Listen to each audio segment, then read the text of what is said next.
So here we are with our calendar. Once again, remember that God says the day begins at sundown. So actually, Sukkot begins tonight, the 16th at sundown, even though your calendar probably looks like this. So Sukkot, it is 5 days from Yom Kippur. It's actually a week-long festival, and it is halfway through the year or half a year away from Passover. So 3 times a year, people of Jewish faith, the men would be required to go to Jerusalem.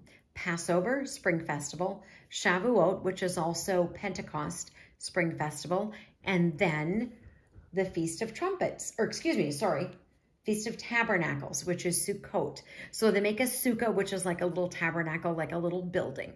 So 3 times a year, Passover, Pentecost, Shavuot, and then also Feast of Tabernacles. Feast of Trumpets is here Rosh Hashanah, which we just talked about. And then Yom Kippur is their Day of Atonement. But Sukkot is the fall festival of Feast of Tabernacles. Now, Jesus fulfilled Passover, Feast of Unleavened Bread, Feast of First Fruits, Pentecost, all of that at his first appearance. So we have these fall festivals that will need to be fulfilled at his when he returns. But let's look here and see in Scripture, where do you want to look if you want to read about the feasts and the festivals? So the feasts of the Lord, go to Leviticus 23. It talks about Sabbath, talks about the Passover, unleavened bread, Feast of First Fruits, etc. Talks about the Feast of Weeks, etc. Feast of Trumpets, Day of Atonement, and then beginning in Leviticus 23, verse 33, it talks about the Feast of Tabernacles.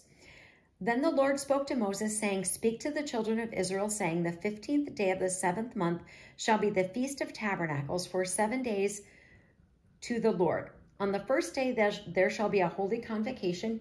You shall do no customary work on it. For 7 days you shall offer an offering made by fire to the Lord. On the 8th day you have a holy convocation, and you shall offer an offering made by fire to the Lord. It is a sacred assembly, and you shall do no customary work on it. These are the feasts of the Lord, which you shall proclaim to be holy convocations, to offer an offering made by fire to the Lord, a burnt offering and a grain offering, a sacrifice and drink offerings, everything on its day, besides the Sabbaths of the Lord, besides your gifts, besides all your vows, and beside all your free will offerings which you give to the Lord." So to read about these feasts and festivals, you're going to want to go to Leviticus 23. So we have this Sukkot, which is their great outdoors. They make this little, this sukkah, which is translated as hut, booth, or tabernacle. It's something that you will see them if you, I suppose, live in an area where you have somebody who is practicing. They may have this little hut maybe in their yard, etc. And so it is really just this time of just